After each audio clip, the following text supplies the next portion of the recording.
Good afternoon. I can see you have been fed. In our tradition, we sacrifice the people after the feeding, so hopefully we don't sacrifice you for this talk. I have about only 400 slides. So I am told to make a speed record for how many slides per second you can go through. I actually divided the presentation in two parts. I have a partner of mine, Sidina, from EPTC, who has been working with us. He came all the way from France, and I think he's going to add, complement some of the talk. So we're going to try to do that together. It is going to look at from a technology perspective. I hope it's sort of out of the box. I've been coming to packaging society the last 5 years.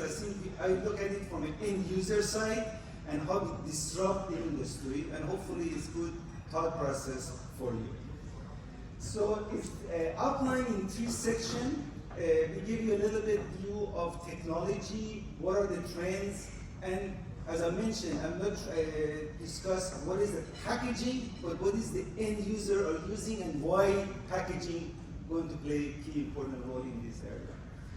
Then I think we have some interesting results of end user, how they are measuring this thing, because it's good to look at, technology is fantastic, as you know, these TSVs and all of these new boards and new packaging, but how do we use it in the field? And then concluding results. I don't have to repeat this because I think I saw a few keynotes yesterday. Fundamentally, the direction of the industry in terms of the size of the component, how you put things together, is becoming such that temperature and heat is becoming a critical element. I started the Microsanj about 15 years ago. At that time, temperature and heat was sort of a minor issue. I think now is in the center stage. I think as somebody was saying, a curse that made you live in an interesting time. I think the packaging society has a very interesting perspective in this. I think we're going to see a major disruption, but there needs to be some out-of-the-box ideas for that. From that perspective, again, this pictorial shows you the need of the thermal and why this thing is important. Again, the whole concept being electrical and thermal co-design, or end-to-end. So our concept or model is the way industries have been working. It needs to be changed. The second one is regarding this whole methodology. And I think what you see in here is, what I'd like to share is, as you're building these new products, like there's a great idea of technology, you need to think about volumes. How do I do mass market testing, mass market measurement on an 8-12-inch wafers? Not these small experimental things. So one of the critical elements, of course, has been is, how do I really measure that and how do I do that? And I think when I look at the design perspective, what is happening in terms of chip level, package level, like that, there is an interesting dynamics. I hope this is the walls. I jokingly say this, I don't know in Singapore it will translate well or not, but I call it different languages, correct? For example, I've learned after the last few years, when you do the chip design, you speak a few languages, English, a few other, or Korean, correct? Or maybe Chinese now, correct? So this is the common language of that industry that is being developed. The community that is doing antennas, I really recently, it seems to be French. French somehow conquered that area of electromagnetic and antennas. But when you are a discipline, when I ask how many people in this room know very well the electromagnetic fields. How many of you have studied electromagnetic fields? Okay, one poor soul in here. Sorry, I feel sorry for you. Okay, but this is the challenge you're going to find, because when you are looking at the world, you will find they are actually blurring. To do a great design, you cannot completely focus on your domain. Let me make the best packaging, or the best chip, or the best antenna, because you're going to soon realize is not the best of the best will not make the need of this industry trend. So I think from that perspective, this cartoon thing I really love that Sidina had done for us has been is we need to make some windows. There's no way we can train you all in all of this technology. It's really challenging and in workforce development, but you need to get some windows of how do I relate chip and some of the elements of what is going on in chip level, for example, in the packaging level, some of the new metal surface material, or some of the optics that was discussed yesterday. You know, the optical domain and photonic has been the dream for at least 15, 20 years. Just for your information, I did my PhD in photonics, and then I decided to do wireless, since there was no business on photonics. So I think it's coming back again, but at the end of the day, what is really happening is, for example, in terms of PC boards, the whole idea of how do I make flexible material? I do add this element. This is not just going to be a traditional semiconductor way that we are used to. There needs to be change on that level.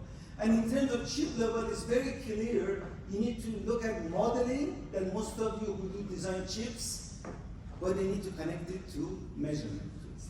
I hope that gives you a sense of it, and I think this change in our industry is something we need to prepare for. And then another paradigm shift. If you go to semiconductor industry, anytime I go and sell them solution, they tell me one thing: how many seconds does this test take? I mean, God forbid if you're talking minutes, correct? Do you know what is the measurement time for antennas? Don't say anything. Just 2 days. 2 days in a chamber, you can get a measurement. Just think of the paradigm shift of doing antenna measurement in seconds, correct? This is what we want to really change, because you need to be able to do things fast if you want to get volume and cost. Okay? And then another question and perspective is, as you're looking at these circuits, as you're adding compact things, there's a lot of work going on. Okay, I need to do power distribution. How do I drive this device? Optimization of the power. How do I deal with all the EMI and EMC kind of factors? But then there's also the integration of RF electronics and electrical. When you mix them together, then your packaging and your design of the circuit requires you to do things regarding electrical and thermal together. And today, when I go to industry, when I talk to thermal, my discipline was here. Anybody who get PhD or works in the packaging has studied a certain discipline. The people who are designing electrical are different discipline. And there is that integration, I think, is a big challenge. And I think we're going to share with you some aspects that we see why this disruption is needed, and education has to catch up with that. Now, how many of you are familiar with thermal imaging? 1, 2, 3, 4. Okay, there's a good opportunity for next to make some money. Okay. Most of you who look at thermal imaging, what do you know? Infrared emission. You know, this is everybody knows in the industry. You get some circuit, you go to the dark room, you code it black, you measure it on the microscope and that camera, and you get thermal image. The challenge you find is the thermal image is about 2 to 10 micron. So the size of this imaging is so big, you can never see what's happening in your circuits. And if you are very lucky, you have a strong lab, you have micro Raman, which is a really PhD. You know, you need to have a lot of good degree, and you do point by point is you have to have patience so you get good measurement on the material. What our company has been looking at the last 20 years was thermoreflectance. And the concept of thermoreflectance we think is something that is very unique, and it will add to this portfolio. Now, what is thermoreflectance? The concept is reflection of light from a surface depends on temperature. It's a physical phenomenon. It's like index of refraction. Think about it that way.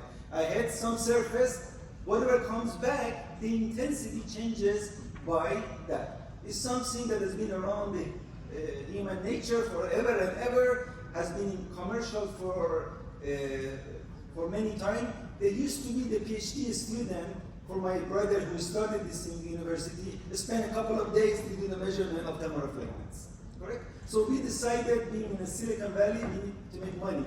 At least that's what my dad said. He says, go make money, forget about this technology stuff that your brother working on. So we started a company with a focus of how do you make this locking amplifier integration. So by doing some very interesting novel way, and we actually have a demonstration of it outside that you can see, we were able to get some interesting measurement that you can get a spatial resolution of about hundreds of nanometers. Now you can actually see what is happening inside some of the circuits.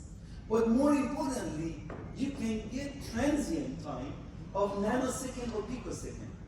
To me, the transient impact is much more valuable, especially if you're doing packaging, because anybody who has done packaging knows when I go package many layers, time will tell me a lot of information about what is happening inside the circuit layers. And then, of course, I would say this theory is always easy, correct? Thermal reflection, correct? And I'm sure some of you who have tested some of the equipment and this, it's very complicated because the expansion of material like this. So to get a very good measurement on that, you need to work a lot with calibration and measurement techniques of that. So from the system point of view, the thermal imaging system looks to you like a microscope. This is a paradigm shift such that most of the customers and people who are looking at thermal are actually doing electrical tests.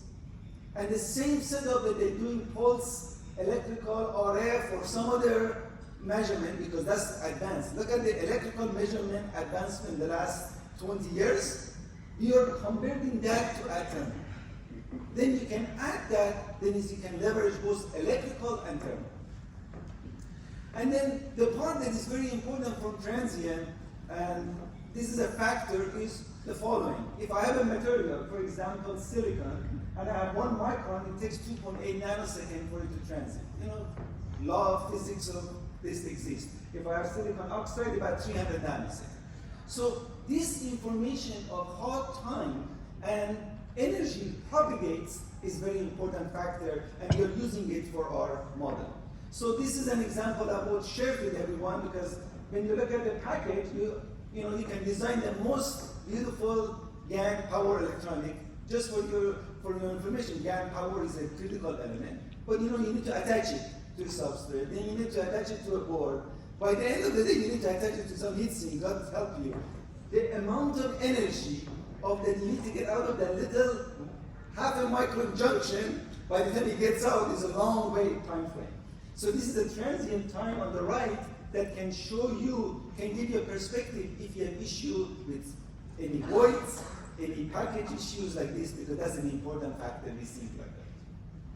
Now, we have done a lot of testing in terms of packaging and TSV and others. Unfortunately, I cannot show any of them, because most of the vendors, most of our customers are such a strict NDA, I have to kill his child, I'm told, correct? I don't know. They sacrifice his son to be able to share the data. Why? Because it's a very competitive environment right now. But at least I can show you an example of some Western Digital who doesn't want to share their information, how a device with 250 nanometer spatial resolution can be looked at with this camera system, correct? This is the imaging system that allows you to look at some spot like that and get an understanding of what's going on. And then, of course, this is, again, some good theory. Another thing that we see is a trend in the industry is material. If you decide to do material, how do I know the quality of the material? We have developed a technique, and we see in the industry, that is called optical pump probe. You take a laser light, and the laser light can be between 1 to 50 micron, large pulse. You hit the surface of your sample. What will happen to that heat, to that laser light? I call it an engineer effect. You know what is engineer effect? It's very sleepy. The food was too good. Sorry to say. Laziness. Fastest way to get out. Correct? That's the goal of the heat. As soon as you hit it, it will go through the surface. By using an optical pump probe, you can do full field imaging, and you can see any dislocation in TSVs. You do full field wafer mapping this way, instead of X-ray or very complicated process. So we see that optical pump probe techniques for material characterization could be a very interesting activity that is happening. And there's a lot of work was done in Purdue and others showing and there's a nice reference of papers on this one to do that. And finally, again, and then looking at the dislocation like that. So I hope I set the stage for you about thermal imaging, effect of package. What I'd like to do now, invite my friend Sidina Wane. Sidina Wane is from EV Technology and our partner here to share with you some of the recent things when you take in the real world, because he is actually a designer His job is to actually design products, ship to the customer, and he's trying to look at the imitation of that. Please.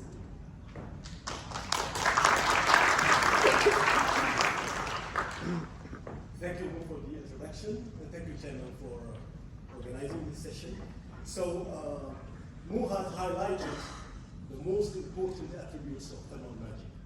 I will now focus on practical applications where we can show you how the thermal imaging can go beyond heat. Actually, thermal is more than heat. We need to link IC, integrated circuits, package PCB and antenna, into a holistic environment for end system level performances. Actually, this requires the competence of material science and also circuit engineering. What we have developed so far is a testing technique that allows you at the same time to analyze accuracy at chip level, IC level, packaging and PCB, integrating the antenna. What is new with the antenna? Antenna so far was out of scope of thermal imaging.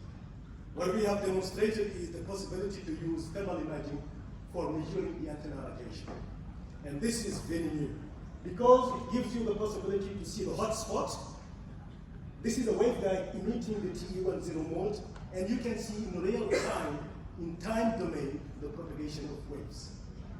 So that propagation of waves has a very practical application. If you take, for instance, a smartphone with integrated antenna-in-package solutions, actually you can use thermal imaging as a test tool for detecting faulty antennas.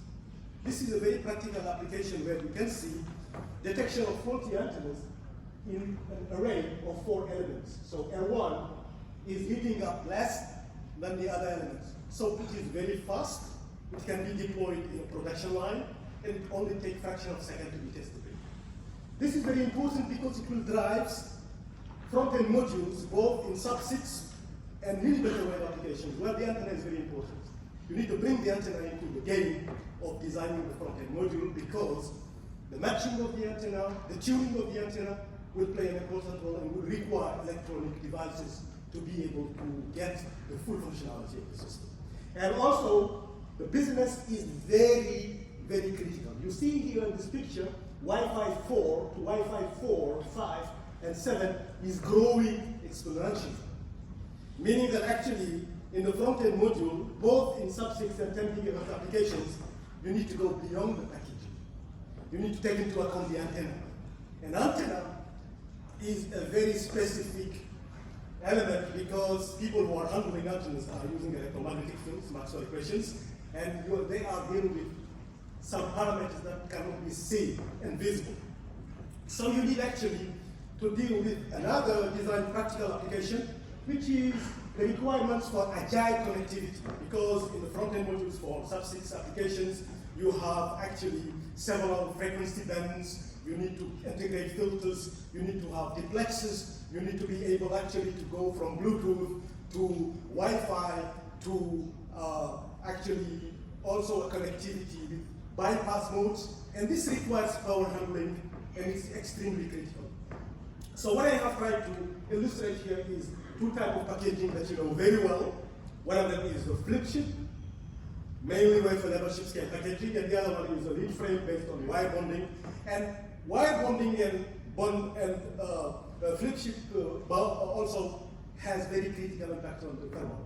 In general, wire bonding is preferred because you have a die part where the dissipation is much easier. If you are dealing with wafer level chip scale packaging, thermal is extremely critical because the path of the heat out of the chip is extremely critical.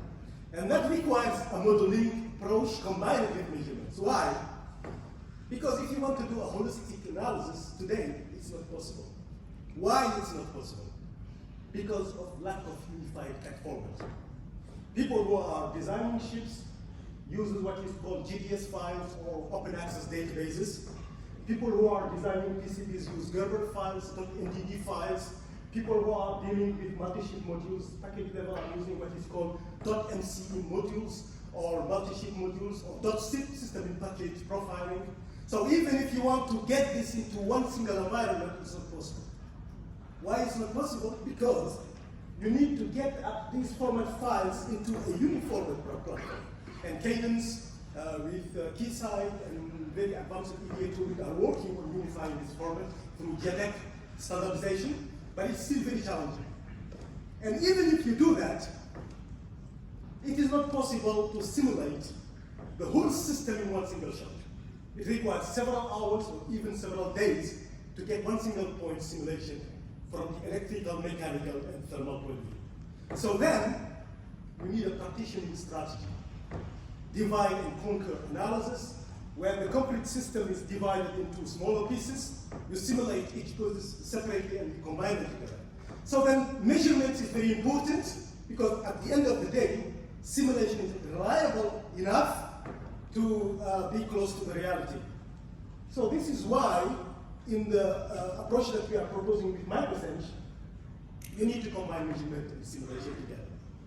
There is a convergence required between measurement and simulation. And that convergence will give you a way to deal with critical points like power integrity, signal integrity, EMC and EMI in a full system. Why?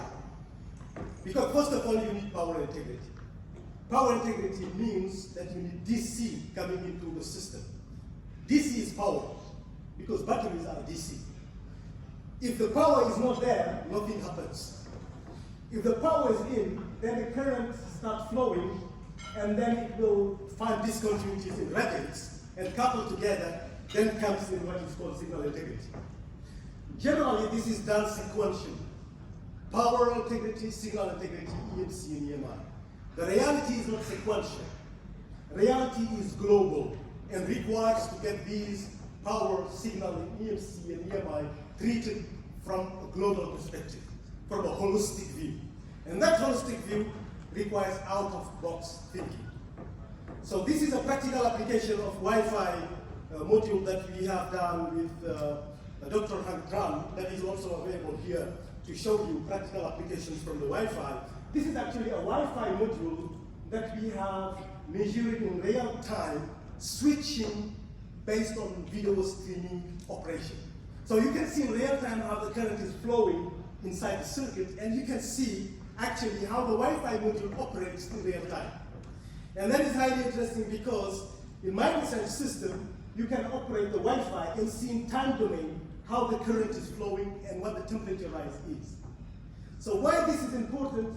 Because it gives you the activity of the signal in time and frequency domain. If you do the Fourier transform, you have the frequency domain, and in time domain, you have the activity, and this requires energy optimization.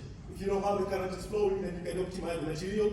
You can also at the same time look back into the modeling aspects to feed your sources. So this approach is highly important for system level optimization. But at higher frequencies, it becomes more critical.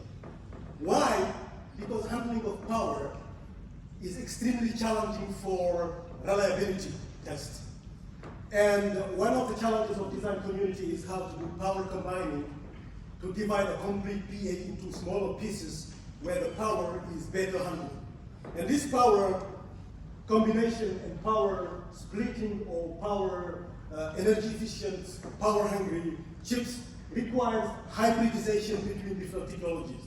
What we have done with UMS is a United Motors Semiconductor company in Europe. We have been working with them to see how GaN technology can be hybridized with FD-SOI technology. Why? Because GaN is known to be very reliable for high power, but requires also additional functionalities like digital control, memories, which are not available in GaN technology. So what we have been doing is to unify GaN and FD-SOI technology so that you can have the best of the best combined together in a system-in-package situation. So this is a kind of 22 nanometers FD-SOI front-end module that we have designed using power combining of PAs so that you can see how the power dissipation can be done into a circuit level. And actually, at the same time, we have looked into the wafer level chip-scale packaging of this double PA junction. This PA is very specific. It works simultaneously into the FF2 band 26 to 30 gig and 37 gig to 42 gig for 5 gig. So what is nice is we were able to see in real time from the bumping of the chip how the power dissipation flows into the circuit. And that was extremely important for optimizing the RDL, the redistribution layer that is sitting between the chip and actually the packaging and the PCB side. And that has drawn actually a very important requirements to the GaN so that the interfacing can be optimized with the biasing. And this was using also the global foundries FDSOI 22 nanometer technology, where you have what is called backgate variation, and you can optimize actually the backgate based on body biasing. And at the GaN level, the power dissipation can be seen here in real time. So this is the GaN chip heating up from 0 almost to 300 degrees. But we looked into the differential temperature, and the differential temperature in Microsanj gives you the time domain impulse, and then you can look at the starting and cooling, and you can actually power on off the device so that you see really in real time how the cooling and how the heating up is done. You can also look into the die itself. So what you see here is actually the thermal signal in the RX mode with actually a zoom of 100 times higher resolution using 530 nanometer gate thermal signal. And you see here inside the gate how the gallium arsenide behavior at 28 gigahertz of the frequency over time. So we also looked into the TX mode, where you have actually the antenna attached to the front-end module. We used antenna in package technology, where the antenna is sitting into the RDL, routed through the bumping and connected to the die. And we have checked actually the EIRP. EIRP is what is called the equivalent isotropic power that is radiated from the antenna itself at 28 gigahertz for 8x8 elements in the phase arrays for 53 dBm. And 53 dBm is almost 200 watts. It's really high. And the biasing is extremely critical for FDSOI technology, but it is also very critical for GaN. So we have developed a very specific module for biasing, and that adaptive biasing will constantly monitor the current in terms of should be the drain current be too high to protect the GaN device, otherwise it's going to really uncontrolled mode. And you can see here in real time the thermal imaging both in TX and RX on the GaN and on the gallium arsenide module. And this requires actually a real optimization of the packaging side, but also the feed to the antenna. And we have to make sure that there is a big challenge how to make the difference between the heating up process of the battery, the chip itself, and the heating up process of the antenna itself. How to make the difference between convection and conduction.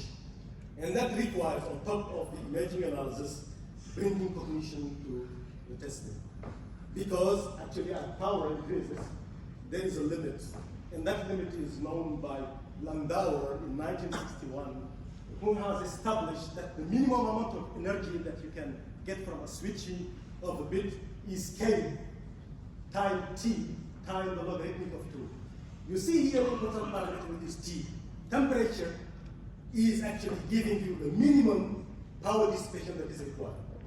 This is important for energy efficiency, because we are talking about power, but there is an important requirement not only to become green in terms of power dissipation, but also to make sure that the battery life is extended. And that energy efficiency is very important for the modules. We need to think in terms of energy efficiency. And that energy efficiency is shown here. So for instance, in 5G, requirements is almost about 10 gigabytes per second. If you want to get 10 gigabytes per second, there is no signal. You need to get higher power, about 50 dBm, 1 watt. This is why in general, in the existing beamformers in the market, you have 30 dBm max output power per channel, with in general between 18 and 20 dBm power saturation per channel. So that requirements linking actually data rate to power dissipation is extremely important. And we have been working with UMS to establish actually that combining GaN and FDSOI will do the job. It will be able actually to reduce the power consumption by a factor of 10. And that was demonstrated here using GaN combined with FDSOI and antennas. And we have been also pushing it into actually a practical application. This is a phased array beamforming application. We have study with Microsanj team. So what you see here is an 8x8 beamforming modules combining front-end module and antennas. So the first antenna is excited, and you can see the power dissipation and the thermal actually blowing up from the first antenna. When the second antenna is excited, you can also see propagation from the third, from the fourth, from the fifth, 7, and 8 antennas. We could also actually excite the complete row of the antenna elements, and you can see the whole row shining up, and the complete system being seen in real time. So this is from a radiation point of view. The Microsanj system is used, and actually the beamforming is excited, and in real time you can see the propagation through the antennas. And actually we do believe, and we do think that this is a very critical tool for pushing actually the industrial testing into the market of beamforming applications. And this was a demo that we have conducted with UMS, where you can see the front-end module combiner to the antenna, and in real time, we were able to do the complete measurements in less than 1 second. This new technology will enable new paradigms. What are these new paradigms? The first paradigm that we have identified is the possibility to go beyond the technical and classical packaging. We are working now on pushing the integration of the chip inside a connector. Why? Because the connector is a metallic device, and the metallic device will provide the required shielding from an electromagnetic point of view, but at the same time, it will also provide the heat sink as a solution. So we have been developing with the key critical partners the possibility to push the chip integration into a connector. That connector can be SMPN, it can be SMPS, but at the same time, the routing of the RTL can be combined with the metallic shielding of the connector to get one single element completely shielded. The second paradigm that we have identified is to see how the waveguiding technology can be co-designed with the packaging in the PCB. Because at higher frequency, actually copper is known to have higher losses, and we need to have an interfacing system. The third paradigm is to go beyond the classical integration of front-end modules and look into ship-to-ship communication, and that will require actually to go beyond the copper. Of course, the critical challenger or the critical competitor of optical devices is the copper. But copper is known to be less efficient for longer distances. What we need now is to demonstrate that ship-to-ship communication inside the ship at shorter distances also makes sense for the optics. So let me now conclude on the attributes of the technology we propose. It leads to a unified functional and reliability test solution. It also unifies sub-6, sub-10 gigahertz and millimeter wave. Thermal imaging works for both. So it will offer a unified platform for Chip-Package-PCB and antenna vision. But at the same time, it's ultra fast, meaning that it can be deployed in production lines for mass production. The third one is high accuracy, and this is mainly based on the calibration technology we are developing using this SCO material that can be coated on packages, gives you a very accurate high absolute temperature. It will also enable actually a very fast faulty antenna detection, and that would be very useful for beamforming applications, but also for SATCOM time of multi-boon switching using actually techniques that are available. Thank you for your attention. Thank you very much. Oh, do you have one? So just, again, I hope this slide is a little bit out of the box, help you to think of it. In order to help you even more, we have actually a demonstration. So I was told that I need to show you the proof to you, so we have a demonstration outside, some of this functionality. And what you see here is the kind of examples that you'll be able to see outside. So please take a note of this one. Come and ask our hard question from us, and we can help to sort of better see some of those elements of why this new way of packaging, new way of RF, things like this are happening. So I think we can maybe open to questions. Hey, sure.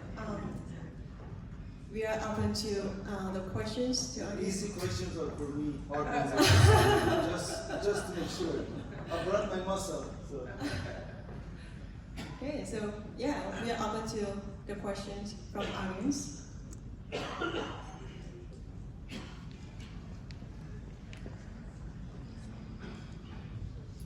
So you have a simulation. You have a simulator tool to do the simulation for electromagnetic interference also same time. Excellent question. So we have established a strategic partnership with leading ADR tool providers.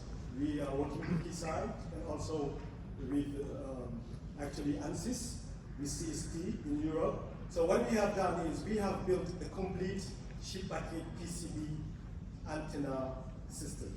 So what I'm showing you here is actually a real design that we have done ourselves. We have combined it in Cadence, simulated using Keysight, benchmarked with also ANSYS. So how we do that, we take actually the design from the package PCB and also the chip and combine it into one single element by manual steps. And then we have been using a tool called APD from Cadence. And APD is a very interesting tool actually. And it allows you to get the packaging into a Cadence by importing actually the format files. And the simulation was done using HFSS. And HFSS is the 3D simulation tool for electromagnetics. We also use CST in time domain because we only do the tape out if time domain and frequency domain tools are getting the same result. Because tape out is very expensive and you need to do the simulation. When we do the simulation, we get the results in time and frequency domain, and then we get the S parameters, and we do also small signal and large signal analysis. And now Keysight has also thermal tools. They have acquired gradients, and on top of gradients, they have built up a tool for simulating the thermal and also the electromigration. One important point I did not actually highlight is the electromigration, because when you have current flowing into the wire can blow up. So you need to get the electromigration, and we do it with Valveo tool that is implemented in Cadence. Yes, we have a complete set of tooling analysis for both thermal, mechanical, and electrical analysis. So my question is a bit different. So from the die level, you are using a CPM model or you are using the exact power waveform generated by, let's say, Red Hawk tool? Excellent question. The BCD analysis, how are you generating the power analysis inside the die? Excellent. BCD based or vectorless or? Excellent question. So I have been working with Apache. Right, please clarify. Oh, yeah. Yes, please.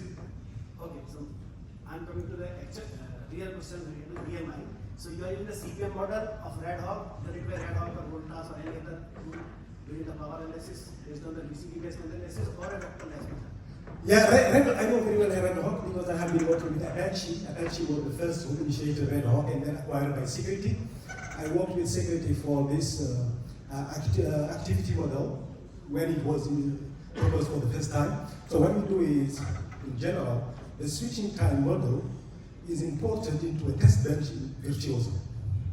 And in Virtuoso Spectre, you have a multi-port system that will give you the switching time model, and you need to hook up that model into the transistor level description. And when you do that, you still need the decoupling capacitors available. You still need also from the library what is called the SSO, the simultaneous switching strategy. We do that for the digital. Unfortunately, it does not exist for the analog. For the analog, you only need to use Spectrum or to use a completely available ADS tool that you import into Cadence, and then we divide it into domains. You need to identify the power supply domains. We can handle up to 10 domains. And from that domains, you do the switching time, and you look at the interference between the blocks. And then you optimize the decoupling capacitance and get at the packaging level the required integration. But we need to import that into Cadence with Spectrum. And with Spectrum, we do the simulation using APS. So we have those elements available. But the switching time, my point is that in general, the switching time from the simulation is very hard to qualify. So our proposal is to use measurement data that can be available to feed the switching time. Of course, it requires day emitting, but it would be much more accurate to combine the modeling and the simulation into one single framework. My problem is very different and very more complex than what you have described. Let's say your chip is working, right? And there are a lot of chips on the system, right? So one chip is radiating a lot of electric field or magnetic fields, which is coming to the, let's say, my chip. How it's going to interfere, whether it's going to interfere at the board wire level or whether it will interfere at the package trace level or whether it will interfere the antenna inside the PLM or somewhere. So how will you model this whole interference phenomena when your chips are operating in the application environment? Excellent question. So, radiative emission, I'm talking about. yeah. How radiative emissions are creating the interference from one chip component to another chip component at the PCB level. This is a really excellent question. So, I highlighted the point that in general, at system level, it's extremely different to do the complete simulation. So what we do is, we do partitioning. Partitioning means that you take the whole design and you divide it into partitions. The problem is that you need a very specific partitioning technology where the boundary conditions are done in such a way that it is still coupling the domains. And CST, for instance, or HFSS has proposed that partitioning technology. The boundary conditions are very specific. So when you simulate a domain, you combine it with another domain, the coupling between the domain is still taken into account. Although you have only simulated a subdomain. And that boundary conditions is well known in electromagnetic field. It is not Dirichlet or Newman conditions. It's a very specific condition where the derivatives of the electric and magnetic field are taken into account on the boundaries. And if you do that, both electric and magnetic coupling are taken into account. But also we have suggested to Cadence to take into account detection of loops, meaning that when you divide your complete circuit into domains, if there is a grounding loops, you need to take that into account because it will radiate.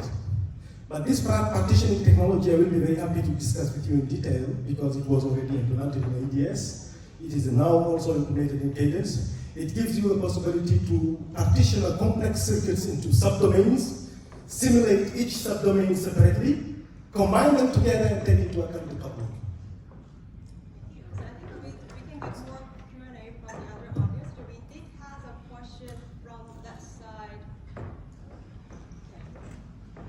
So does your thermal imaging work for 3D integration where you can check the temperature of the case, then go down, check the temperature of the stack die, then go down?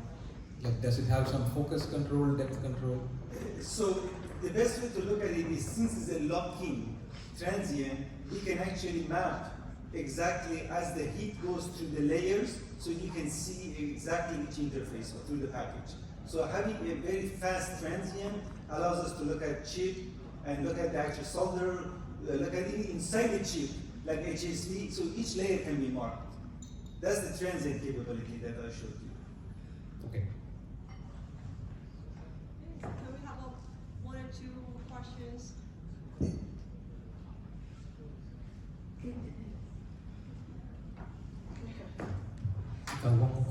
One question for thermal reflection microscope, and what's the current resolution you have to detect in such area size and in such temperature difference can be detected? If you're using visible light, using the reflection, you get about 200 nanometer, the spatial resolution. So a spatial resolution is about 200 nanometer. The transient time can be up to 500 picosecond. So it's very fast. So it's compared to thermal, if you look at infrared, it's like 3 micron to 10 micron, is an order of magnitude lower spatial resolution. Do you have any limitation for your daily synchronicity? For example, for a single or top layer, and you have some. Oh, excellent question. I think from a perspective, you're using reflections from an interface. So for example, if you had a light on the top surface, or if you have at 7th layer some heat, it will propagate. So we use transient to see where the heat is, but we cannot go through the metal. So if you have a layer condition that you can see on top surface and you see how much it travels, but you cannot go see through those materials like So what we have developed is we are using near IR to go to the back of the die, the visible top, and you can get from both sides information regarding the sample. But physical limitation of technology is if you can optically see where you want to measure, you can characterize. If you cannot optically see, then of course it cannot be measured from that way. Got it. Thank you. Okay, any other questions from audience? Okay, if not, actually I'll have one question as the researchers are working on the thermal characterization as well. So I wanted to share so what will be the kind of next challenges in the near futures that we need to solve. For example, so many of the colleagues here, so they are really struggling to develop the new materials and new ways to improve the heat dissipation systems using active cooling, passive cooling, or any latent cooling heat. So that with these new directions of the research or new materials to be involved in with the new different systems, the characterization tool need to move forward. Maybe do you share some of your insight?